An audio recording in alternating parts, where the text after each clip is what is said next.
기도합니다. 거룩하시고 자비로우신 아버지 하나님, 은혜를 참 감사합니다. 우리가 감히 생각하지도 못했던, 아니 꿈에서조차 생각하지 못했던 영원한 하나님의 뜻 가운데 우리를 있게 하셨고, 우리를 섭리하시는 가운데 우리를 부르셔서 하나님 앞에 하나님의 자녀로서의 신분을 확인하게 하시고, 하나님을 기뻐하며 하나님을 노래할 수 있도록 축복하시니 감사합니다. 그리고 그 길에서 하나님을 영원히 기뻐할 수 있도록 허락하시니 감사합니다. 하오나 아버지 하나님, 우리를 실족해 하는 것들과 그리고 우리를 미혹해 하는 것들이 우리로 하여금 방황하게 합니다. 긍휼히 여기시는 가운데 우리를 깨워 주님의 길에 동행할 수 있도록 인도하시고, 친히 우리와 동행하심에 하나님의 길을 기꺼이 찾아갈 수 있는 아름다운 삶이 우리에게 있도록 축복해 주시옵소서. 아버지 하나님, 이 시간도 요엘 선지자를 통해서 이끄셨던 이스라엘 백성들을 하나님, 우리를 통해서 우리 자신들을 바라보게 하시는 말씀으로 다시 상고하기를 원합니다. 하나님, 우리를 투영해서 하나님께서 그들을 이끄셨던 그 모습 속에 우리의 소망을 찾게 하시고 하나님의 약속을 바라게 하시며 하나님의 은혜를 기뻐할 수 있도록 하나님 깨달음과 믿음으로 응답하는 저희들 되게 하옵소서. 오직 성령님이 우리와 함께 하시며 내주하시는 가운데 하나님 필요한 말씀 간직하게 하시고 믿음으로 응답하게 하시며 하나님의 뜻을 기꺼이 살기를 기뻐할 수 있는 저희들 되게 하옵소서. 이 시간 오직 하나님이 함께 하시는 시간이기를 소망합니다. 예수님의 이름으로 기도하옵나이다. 아멘. 네, 오늘 이 요엘서 2장 말씀 계속 보겠는데 27절 마지막 절에 가서 보면 하나님께서 요엘 선지자에게 자신의 뜻을 기꺼이 밝히는 것 한마디가 있지요. 내 백성이 영영이 수치를 당하지 않을 것이다 라고 하는 하나님의 약속이고 다짐이고 또 확인입니다. 오늘 이 말씀 여러분 마음에 좀 간직할 수 있으면 좋겠다. 어떤 의미로, 어떤 논리로 오늘 앞에 21절 말씀부터 상고해 보면 좋겠습니다. 요엘 선지자를 통해서 하나님의 뜻을 전달함으로 유다 백성들이 회개해서 그리고 돌이킬 것을 바라는 하나님은 다시 요엘에게 이 21절 말씀, 특별히 18절 말씀부터 우리가 생각해 볼 수 있겠습니다만은 유다 백성들이 하나님의 자녀의 신분을 회복하게 될 것이고 또 그 신분을 가지고 살게 될 것이다. 이렇게 하나님은 요엘 선지자로 하여금 하나님의 뜻을 전하게 하고 그리고 다시 유다 백성들을 하나님이 원하시는 대로 이끌어 가시기를 원하신다라고 하는 것을 자신의 입장을 분명히 밝히고 있는 겁니다. 예언서들의 공통점이지만은 심판 자체를 목적으로 심판과 형벌을 예언하는 것이 아니고 이스라엘 백성들을 돌이키게 해서 하나님이 원하시는, 하나님이 기뻐하시는 백성으로 만들어 가시겠다라고 하는 것이 궁극적인 목표잖아요. 목적이잖아요. 그것을 전제로 심판을 말씀하시는 것이고 심판의 과정을 말씀하시고 있는 것을 볼 수가 있습니다. 이렇게 요엘서를 통해서도 하나님께서 기뻐하시는 뜻을 확인하고 있는 말씀을 하고 있는 것이 우리가 그래서 18절 말씀부터 상고해 봐야 되는 말씀이라고 말씀을 드렸습니다. 그런데 하나님은 구체적으로 무엇을 확인하고 지금 싶어서 이렇게 말씀하고 계실까라고 하는 것인데 사실 그 확인하고 싶은 것은요 27절 오늘 결론의 말씀이에요. 27절 말씀 가서 보면 내가 이스라엘 가운데 있어 너희 하나님이 될 것이고 다른 이가 없다는 것을 너희가 알게 될 것이고 나는 내 백성을 어떤 상황 속에서도 결코 수치를 당하지 않게 할 것이다. 그게 내 목적이다. 이게 하나님 자신에 대한 확인이에요. 그리고 우리는 이 사실 때문에 어떻게 할 수 없는, 이 사실 때문에 우리는 하나님 앞에서 어떻게 꼼짝도 할 수 없는, 그러나 감격할 수밖에 없는 우리의 모습이 되는 거예요. 하나님이 우리의 하나님 되시겠다는 거예요. 그리고 우리 안에 계시겠다는 거예요. 그리고 내 백성은 결코 그리고 영원히 수치를 당하지 않을 것이다. 그게 하나님 자존심이에요. 하나님의 명예라고요. 내 백성을 내가 지키는 것은 나를 위함이야. 그게 내 명예예요. 그리고 너희는 내 백성이기 때문에 기쁜 거예요. 이 얘기를 하고 싶은 거예요. 이것을 통해서 우리는 이 땅에서 구원에 대한 확신과 하나님의 자녀됨에 대한 확신과 더불어서 하나님의 의를, 하나님의 명예를 실추시켜서는 안 된다라고 하는 철저한 자기의식을 통해서 하나님의 사람으로 살아가야 된다라고 하는, 이것이 우리에게 주어지는 감격과 함께 감당해야 되는 신앙의 본분이라고 하는 사실을 생각할 수가 있어야 하겠다고 하는 것입니다. 결국 하나님의 깊은 뜻을 확인하는 것이고, 그것은 유다를 구원하시겠다는 것이고, 유다가 하나님의 백성이라고 하는 신분을 결코 하나님 자신이 빼앗기지 않을 것이다라고 하는 것이고, 나아가서 하나님 자신이 그들의 하나님 되시겠다고 하는 결정적인 언약을 담은 자기 확인입니다. 따라서 이 말씀을 통해서 다시 한번 복음의 원리를 하나님의 언약의 말씀 속에서 확인할 수 있어야 되고, 그것을 믿음으로 말미암아 이 땅에서 우리는 기꺼이 하나님의 자녀로서 자유와 하나님의 자녀로서 하나님의 뜻을 살기를 다짐할 수 있는 그러한 신앙으로 서야 할 것이다 라고 하는 겁니다. 오늘 21절 말씀 보면 그렇게 기록하고 있습니다.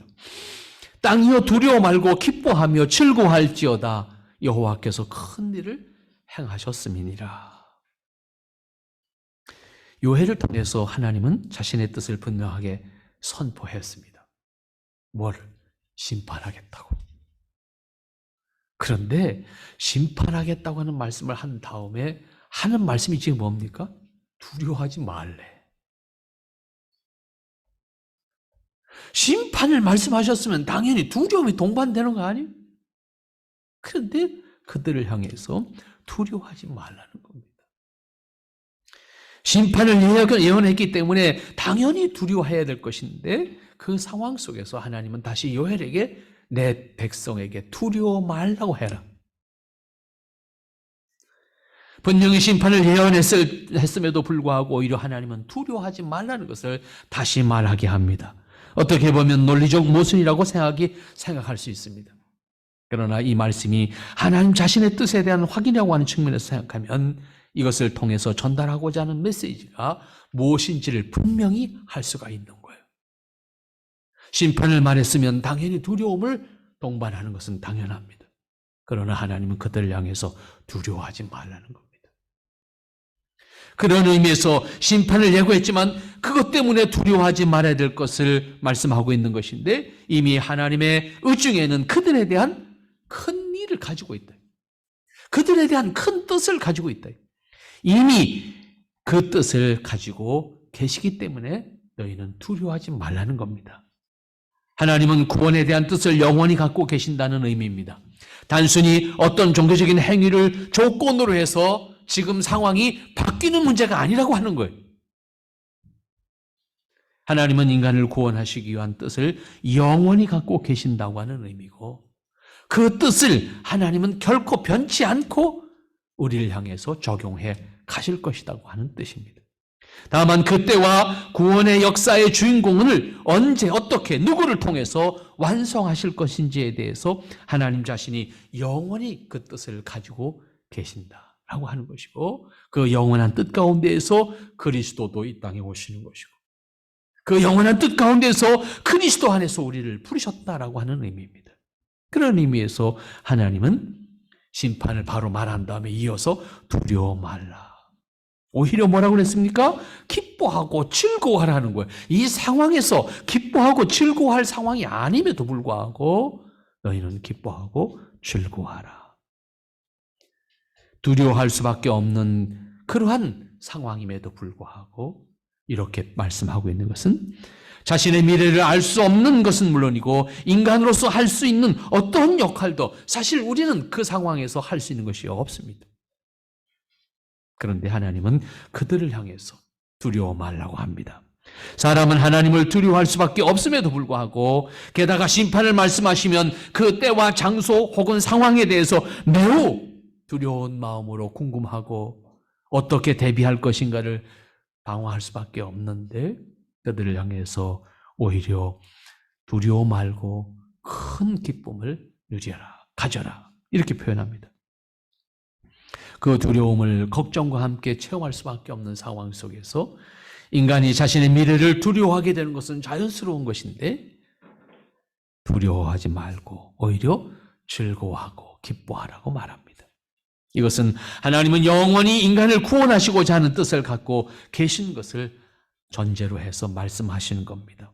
요엘에게 유다가 심판에 이르게 될 것을 말하게 하면서도 동시에 그들에게 두려워 말고 오히려 기뻐하고 즐거워하라고 하는 것은 하나님은 큰 일을 행하셨기 때문이다.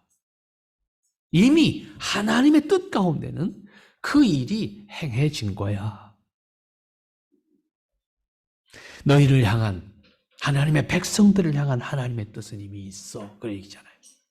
하나님께서 그들을 구원하시기 위해서 큰 일을 행하셨다고 하는 것을 강조하고 있는데 이것은 직접적으로는 유다의 신분을 회복시키겠다고 하는 약속의 말씀이고 궁극적으로는 하나님 나라로서의 이스라엘을 회복시키겠다고 하는 뜻을 담은 말씀입니다. 왜 그렇게 해석할 수 있는가 하면 사실 뒤에 가면 느닷없이 이스라엘 얘기가 나옵니다. 지금 유다에 대한 이야기인데 그런 의미에서 오늘 그리스도인들은 직면한 일에 매여서 궁극적으로 갖고 계신 하나님의 뜻을 잃어버리거나 하나님의 약속에 대해서 우리가 확신을 가지고 있지 못하게 되면 우리는 현실에 흔들릴 수밖에 없습니다. 우리는 현실에 두려움으로 떨 수밖에 없습니다. 절망 가운데서 우리는 방황할 수밖에 없습니다.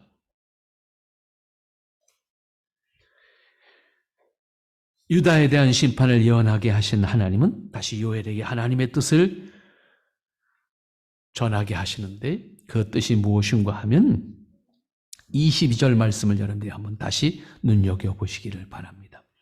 결국 22절 말씀 보면 들짐승들아 두려워 말지어다 들의 풀이 싹이 나며 나무가 열매를 맺으며 무화과 나무와 포도나무가 다 힘을 내는도다. 유다의 회복에 대한 말씀입니다. 요엘에게 하나님의 뜻은 그들을 구원하시는 것이고 그들의 신분을 회복시키겠다라고 하는 뜻을 알게 하시는 말씀입니다. 심판 자체가 너희들을 멸하겠다고 하는 것이 아니라 너희들의 위치를 다시 회복시키는 과정 속에 너희들이 행한 것에 대한 너희들이 지금까지 행한 것에 대한 아픔을 경험할 뿐이에요. 너희는 이 과정을 통해서 하나님의 약속 안에서 회복될 너희들의 신분을 확인할 수가 있어야 돼. 이런 표현입니다. 자, 그렇게 전제하고 23절부터 쭉 가면 26절까지 말씀 속에서 그 회복된 신분과 더불어서 주어질 상황을 설명합니다. 그러면서 하시는 말씀이 너희는 여호와로 인하여 기뻐하라. 이렇게 말합니다. 여호와로 인하여 기뻐하라. 결국 이어지는 말씀은 유다가 기뻐해야 되는 한 구체적인 말씀을 설명하고 있는데 그것은 지극히 예표적인 가르침이다. 이렇게 표현할 수가 있어요. 예표적인 것. 그러니까 여기서 표현하는 것들은 직접적으로 그 단어적인 의미만을 생각한다고 하면 우리에게 크게 와 닿지 않는 부분이 될 수가 있는데 거기에 담겨져 있는 예언서로서의 의미가 있다라고 하는 거지요. 유다가 쉽게 이해할 수 있도록 유다의 신분이 회복될 것을 예표적으로 설명하는데 예를 들어서 너희를 위하여 비를 내리시되 이른 비를 너희에게 적당히 주시리니 이른 비와 늦은 비가 전과 같을 것이다. 이 말씀에서 비라고 하는 것은 그냥 비를 말하는 것일까라고 하는 거예요. 이것을 단순히 상징적으로 해석해서는 다시는 안 될 문제입니다만은 사실 이것은 단정적으로 해석하기가 참 어렵습니다. 문자적인 의미가 어렵다는 것이 아니라 그것에 담긴 의미가 무엇일까라고 하는 것입니다.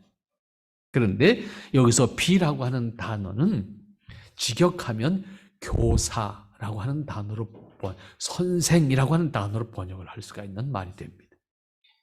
동시에 적당히 내리시겠다라고 할 때 이 적당이라고 하는 부사는 의를 위한 이란 단어로 번역을 할 수 있는 히브리어입니다. 결국 이걸 연결하면 어떠한 단어가 됩니까? 이 말은 의의 선생, 의의 교사, 결국 메시아라고 하는 단어가 될 수가 있습니다. 다시 말하면 이것은 이스라엘을 완성하기 위한 중보자 예수 그리스도를 이른 비와 늦은 비의 개념으로 말씀하시는 것이라고 볼 수가 있다라고 하는 것입니다. 단순히 물을 공급하시기 위해서 물을 주시겠다고 하는 문자적인 의미를 넘어서서 하나님으로서 이스라엘을 완성하기 위해서 중보자 예수 그리스도를 예표하는 개념으로 해석할 수 있다라고 하는 것이 많은 해석자들의 입장입니다. 그러면 하나님은 이미 예수님을 통해서 하나님 나라로서 이스라엘을 완성하기 위한 영원한 뜻을 가지고 계셨고 그 일을 삼위일체 하나님 안에서는 이미 하셨다. 그 얘기예요. 그러므로 23절 말씀에 가서 보면 시온의 자녀들아 너희는 너희 하나님 여호와로 인하여 기뻐하며 즐거워할지어다. 시온의 자녀들, 하나님의 백성들이 기뻐할 수 있는 것은 무엇을 통해서? 하나님 여호와로 인하여, 여호와로 말미암아 기뻐할 수 있어야 된다라고 하는 것입니다. 여기서 그리스도인이 확인해야 되는 것은 우리가 즐거워하고 기뻐하는 것이 무엇을 통해서인가? 어떠한 것을 통해서인가? 여기서 표현한 것으로 생각하면 전적으로 무엇입니까? 하나님으로 말미암아, 하나님에 의해서, 굳이 표현하면 하나님 안에서라고 영어 성경에서는 주로 번역을 했습니다. 하나님 안에서, 하나님을 통해서, 막 그런 표현도 가능하겠습니다. 결국 우리의 영원한 기쁨은 하나님 안에 있다라고 하는 것이고, 우리가 추구하는 가치가 우리에게 기쁨을 줄 것 같지만 그것이 하나님 뜻 안에 있는 것이 아니라고 하면 그것을 통해서 우리는 결국 우리 스스로 몰락의 길을 선택하게 될 것이다 라고 하는 거지요.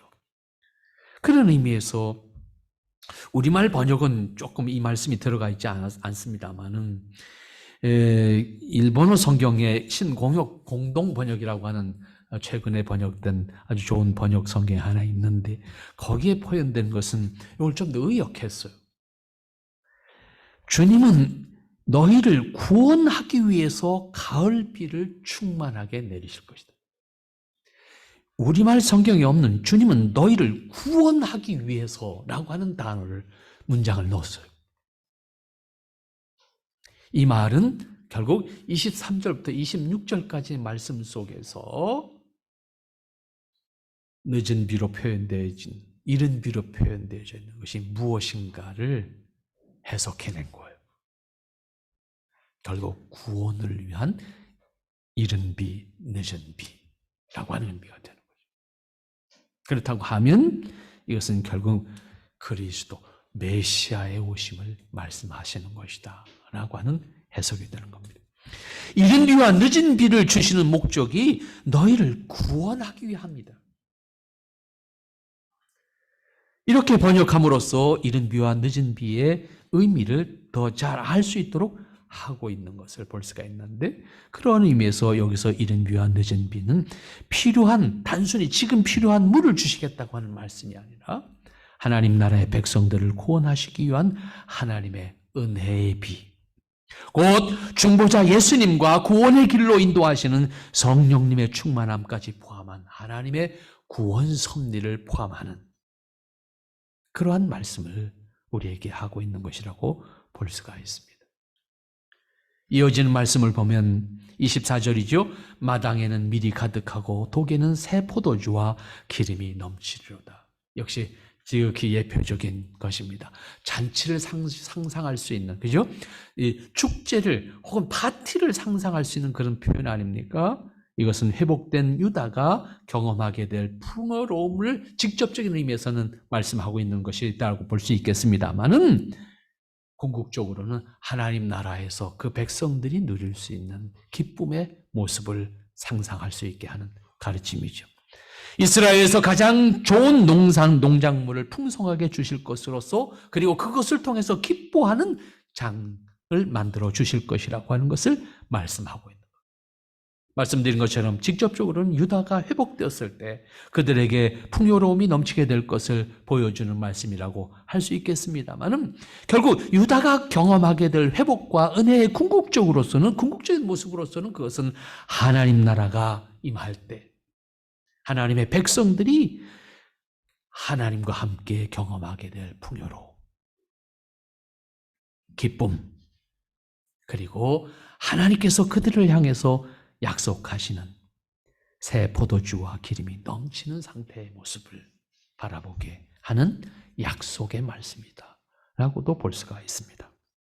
그리고 25절부터 26절 말씀을 여러분들이 다시 한번 보시기 바랍니다. 내가 전에 너희에게 보낸 큰 군대 곧 메뚜기와 늑과 황충과 팥종이에 먹은 횟수대로 너희에게 갚아주리니 너희는 먹되 풍족히 먹고 너희를 기히히 대접한 너희 하나님 여호와의 이름을 찬송할 것이라. 내 백성이 영영의 수치를 당치 아니하리로다.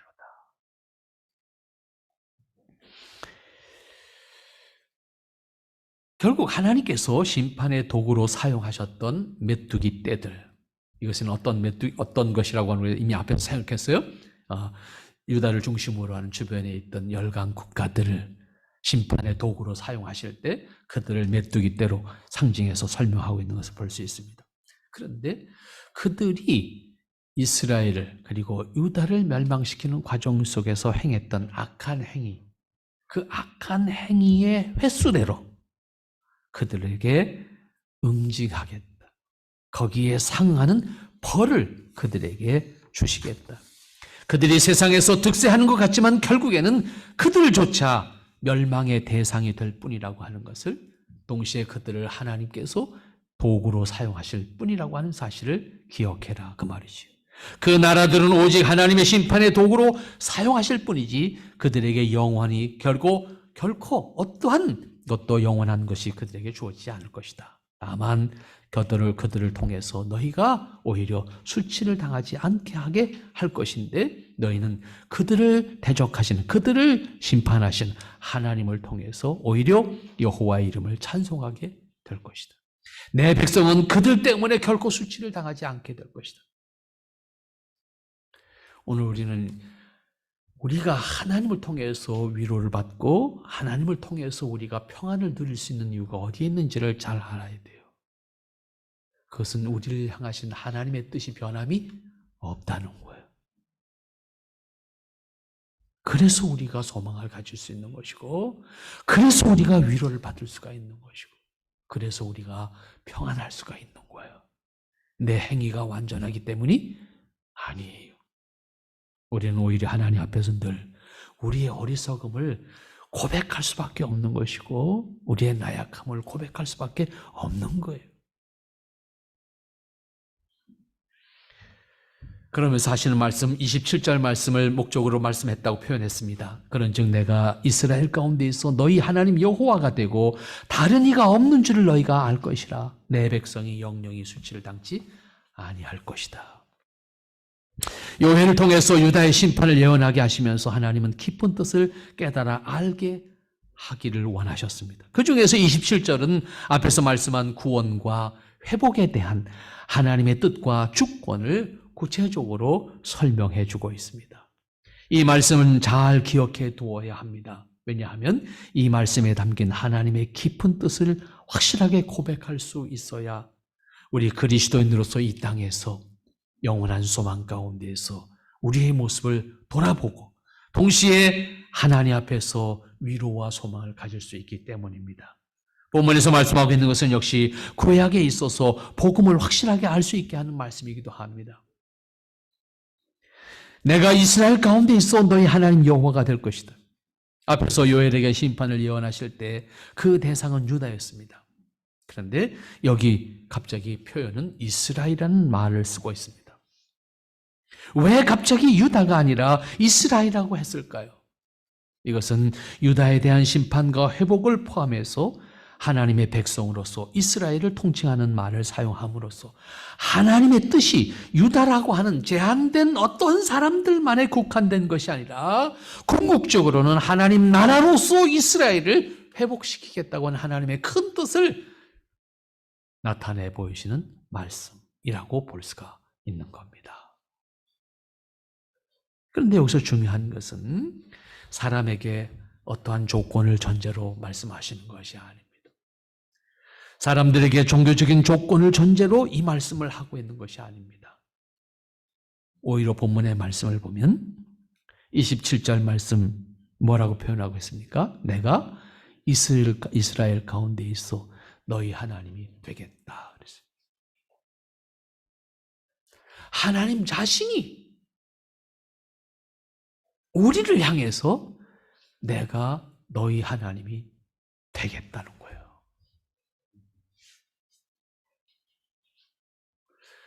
이 말씀은요, 우리가 어떻게 표현할 수 없을 만큼 막막해지는 말씀입니다. 감당할 수 없는 말씀이라고요. 반대로 생각하면요, 우리가 아쉬워서 하나님 그럼 찾으면서 하나님 나의 하나님 돼주시고 나 좀 봐주세요. 이렇게 표현되는 것이 일상적인 관계 아닙니까? 우리가 하나님을 찾기 전에 하나님은 이미 선언하셨어요. 영원한 뜻 가운데 가지고 계신 것이 뭡니까? 내가 너희 하나님이 되겠다는 거예요.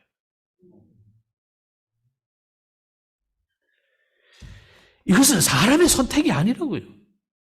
하나님이 그들을 향해서 내가 너희 안에 있어 너희 하나님이 되겠다는 거예요. 이건 사람이 거부할 수가 없는 거예요. 이 거부권 인간에게 없다고. 하나님이 인간을 창조하신 것처럼, 하나님이 인간을 창조하실 때 인간이 하나님 앞에서 거부권을 행사할 수 없었던 것처럼, 하나님이 우리를 당신의 백성으로 삼고 우리의 하나님이 되시겠다라고 하는 것은 인간이 거부권을 행사할 수가 없다는 겁니다. 하나님 자신의 뜻이고 하나님 자신의 결정입니다. 하나님 자신이 우리의 하나님이 되심으로써 우리가 하나님의 자녀일 수 있고 하나님의 백성이라고 불릴 수 있게 됐다라고 하는 사실을 우리가 어떻게 표현할 수가 있냐고요. 이 표현은 감히 감당할 수가 없는 거예요. 그런데 하나님은 분명하게 말합니다. 내가 이스라엘 가운데 있는 자다. 이미 내가 이스라엘 가운데 있는 자다. 이것은 하나님 자신이 이스라엘 가운데 있음으로써 그 다음 표현되는 것이 뭡니까? 내가 너희 하나님, 너희의 여호와다.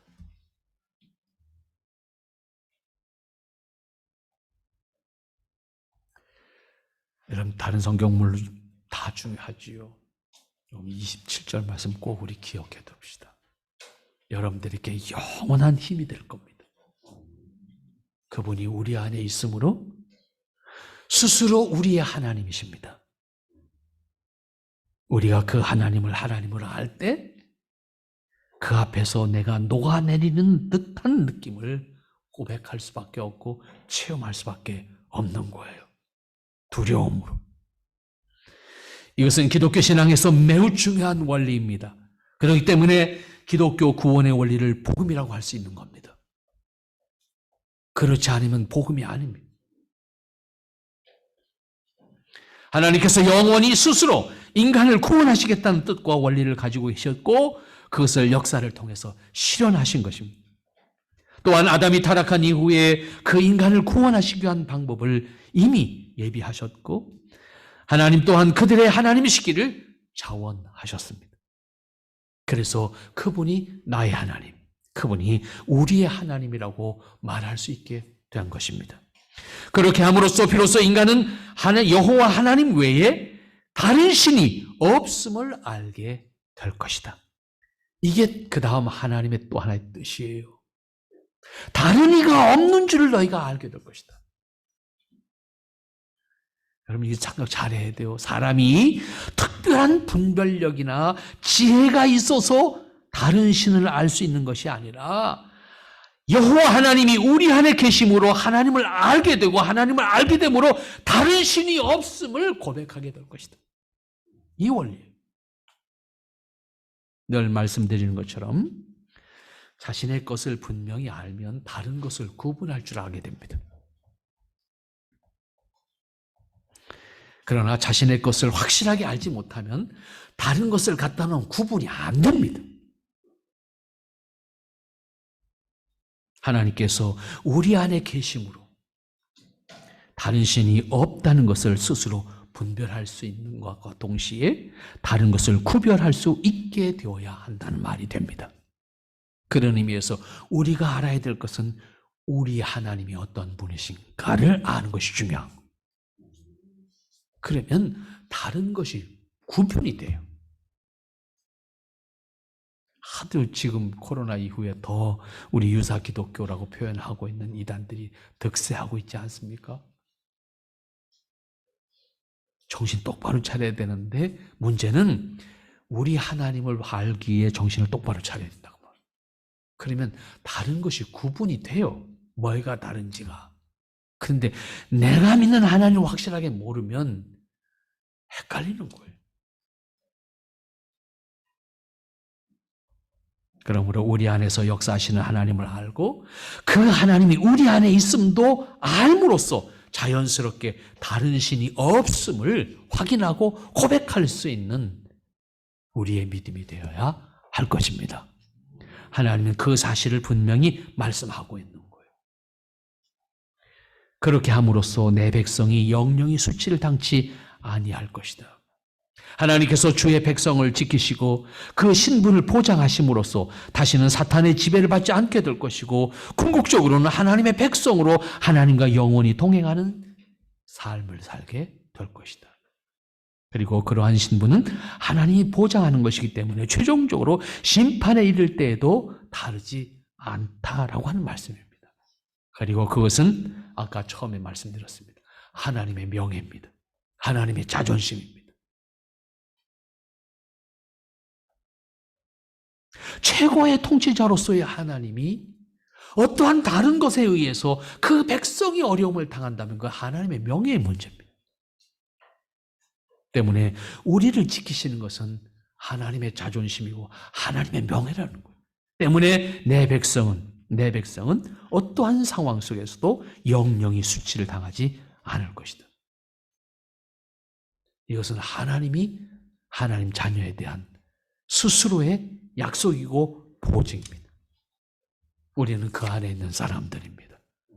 그러므로 우리가 염려할 것은 그것을 염려할 것이 아니라 내가 하나님의 사람으로 합당한가를 염려해야 될 것. 내 모습이 하나님의 이름에 누가 되지 않을까를 염려해야 될 것이고 내 모습이 하나님이 기뻐하시지 않는 모습 속에 있을까 행여 우리의 몸과 마음가짐을 바르게 해야 되겠다라고 하는 것이 우리의 염려일 뿐입니다.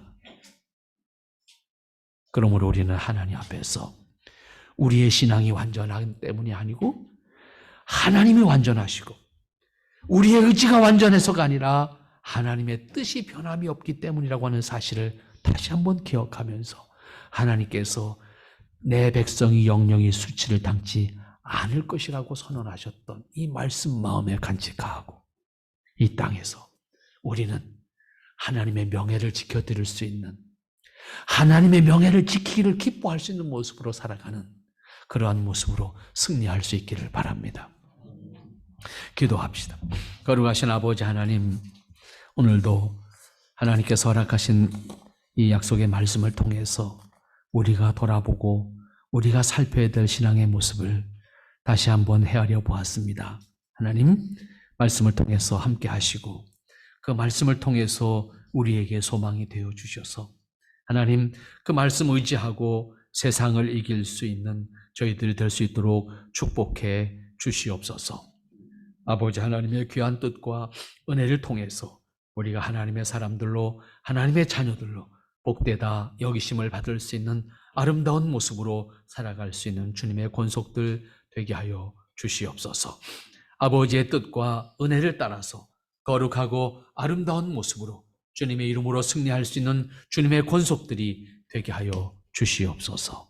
하나님, 저들을 통해서 영원히 우리의 하나님 되심을 노래할 수 있고 영원히 우리의 하나님 되심을 기뻐할 수 있는 주님의 권속들로서 날마다 승리할 수 있도록 축복해 주시옵소서. 예수님의 이름으로 기도하옵나이다. 아멘.